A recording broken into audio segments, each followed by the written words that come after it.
Hello, the pessimistic, optimistic, and everyone in between. My name is Connor Philippine, and welcome back to the Minnesotan Sports Podcast. And another week, another heart attack for the Vikings faithful as they watch another game come down to the very last second. The Minnesota Vikings win 23 to 22 in a nail biter against the Arizona Cardinals. And boy, was this game interesting and stressful, which are two things that have described the majority of Vikings games this season. And, these reactions as the weeks go on are feeling more and more like it's back to 2022. Except the difference here is that the Vikings actually have a good defense this year. In 2022, the issue was that the offense would rack up all these numbers, and they were still about as inconsistent of an offense as we have this season. But that season, Kirk and the Vikings offense would rack up all these points, and the defense would just do nothing. That was obviously the Ed Donatell year. And I mean, it sucks because if we had a defensive coordinator like Brian Flores that season, we could have gotten pretty close to a Super Bowl that year. And we're at that point this year where a lot of things need to change in the playoffs if we're going to be able to make it to the divisional round, past the divisional round, and maybe even try and make it to the NFC Championship game this year. We certainly have the formula to be able to do that. And there were certain points this year, and even in this game, where it still doesn't feel like that's the case. But then this team pulls a win out of themselves, and you're just like, what happened? Why weren't we playing like that all game? If we can get that consistency, this is about as dangerous of a team as they come. The thing to keep in mind here is Kevin O'Connell just needs to work on getting this offense to be consistent and to put four solid quarters together, 60 minutes of quality football. Because it's just like you watch the end of a game like that, and it's almost kind of frustrating because you're like, if we played like that all game long, we would have killed the Cardinals. And I understand that you could say that about so many other teams. Even the best teams in the league have games where they put it all together in the third and fourth and they have bad quarters. And it's very difficult for even the best team in the league to have four complete solid quarters of football. There's going to be one that's lacking. But for the Vikings, just like, man, if we had even had a second quarter like that, combine it with the quarter we had in the fourth, I mean, it wouldn't have been as close. I think I almost said Ed O'Connell. O'Connell just needs to get this team to a point where we're playing like that for a longer stretch of the game. And I think the key to doing that is we just need to let this offense cook and do its thing. There's been so many situations the last few years with Kevin O'Connell where I feel like he has played too cautiously in certain moments. And the thing that made us successful in that last drive where we were able to get the 7 points and take the lead for I think the first time in the game. What happened there is we played in the style of offense where we knew we had to score a touchdown. So we were playing open, we were playing loose, and we were less concerned about giving up turnovers because we knew all it takes is one completed pass and a big completed pass for a touchdown or to get deep in their zone and we potentially take the lead. If we played like that, we don't have to put completely pedal to the metal, take all the risks you want in other situations in the game. But for the most part, we should be playing every single game like we played that last drive, just not quite as hurried. Because I have said it time and time again. I am fine with Sam Darnold having a couple interceptions in a game if he is taking enough risks to put us in the positions he put us in the fourth quarter throughout the course of a game. He might throw an interception or two, and that's fine. And it was kind of the same thing with Kirk, even though these two quarterbacks are completely different quarterbacks. The same thing happened with Kirk. We were afraid of him throwing an interception in this moment or that moment.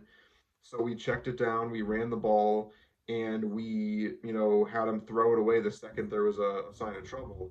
And I know this is kind of counteractive to some of the things that I was saying in previous weeks where, Sam Darnold needs to do this or that when he's under pressure. But I was more frustrated the last few weeks about the sacks than I was about, some of the interceptions. He still can throw the ball and take risks, throw it, a 50-50 ball for JJ every once in a while. It's just we have the playmakers where I'm much more frustrated about throwing a ball away when there's a 50-50 ball to JJ than I am about throwing that 50-50 ball to JJ and throwing an interception. Obviously, don't do that 20 times in a game and give up 5 interceptions, but we need to be taking more of those risks, especially because our defense is so good that we should trust them where if we're going to give up a turnover here or there, that they are going to take care of business. That's exactly what happened the first drive of the entire game. We do the dump off to Aaron Jones. He fumbles the football, and the defense said, "We've got you." And they were able to stand strong. That's what I'm trying to say, and force the field goal when they were already in field goal range to start off the drive. Don't give up that touchdown. We need to take advantage of how good our defense is in those situations. Obviously, we don't want to be forcing them back onto the field all the time and have them be, exasperated and exhausted on the field because we keep throwing interceptions. But we have the type of defense where you can go into a situation on a second and long. You see JJ wide open or at least a little bit open over there, and there might be a potential chance of an interception. Throw that ball. If it's intercepted, our defense is one of the best in the league. Have faith that they can clean up that mess.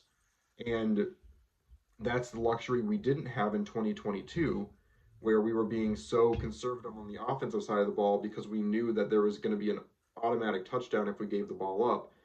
That it ended up happening anyway because we were punting in those situations, having really bad first halves. We can't fall into that trap again because we have the defense to back that up now. Going into the specifics of the game, Aaron Jones had a fumble, a big fumble at the beginning of the game. He was replaced after another fumble, and then after that, he picked it up again, and it was so great because Kevin O'Connell is the type of coach that understands that he needs to give guys their moments when they're struggling in order to get that confidence back. He cares about his guys. The second Aaron Jones fumbled that one, close to the half, that would have been it for Jones the rest of the game. Obviously, you have to take him out a little bit to kind of get him back in the correct headspace. Zimmer would have benched him for 2 games if that had happened. Not that might be a little overboard, but like Kevin O'Connell's the type of coach where he's going to put Aaron Jones in that position to try and win us the game in the last minutes and give him that confidence and make him understand you're still our guy. We're behind you. Go win us this game and prove yourself to not us but to these fans and to everyone watching. And that's what another thing I love about Aiden O'Connell, Kevin O'Connell. I keep saying Aiden, um, but that was a big moment for Aaron Jones. Sam Darnold continues to be clutch, and that's a huge trait, especially going into a situation where he's going to be our guy in the playoffs. God willing. And then Justin Jefferson makes catches when it matters, and so does Jordan Addison. That last drive, we had a 4th and 6 or 7, I think, and we had our backs up against the wall, could have easily lost the game on an incomplete pass, and we made it happen. And just surgically going down the field in that hurry up, I would love to see us go up tempo throughout the rest of the way in certain situations. I'd love to see, like, for example, starting off a playoff game, going up tempo the first offensive drive. But there's a lot of things that I think we can still improve on. And the most important thing is every week our offense looks lethargic at certain points to the point where we wonder if they've lost a step. And then they have one quarter, half quarter, sometimes even, where we score 14 points and take the lead again. And it's like, if we can find a way to capture that essence and capture how that happens.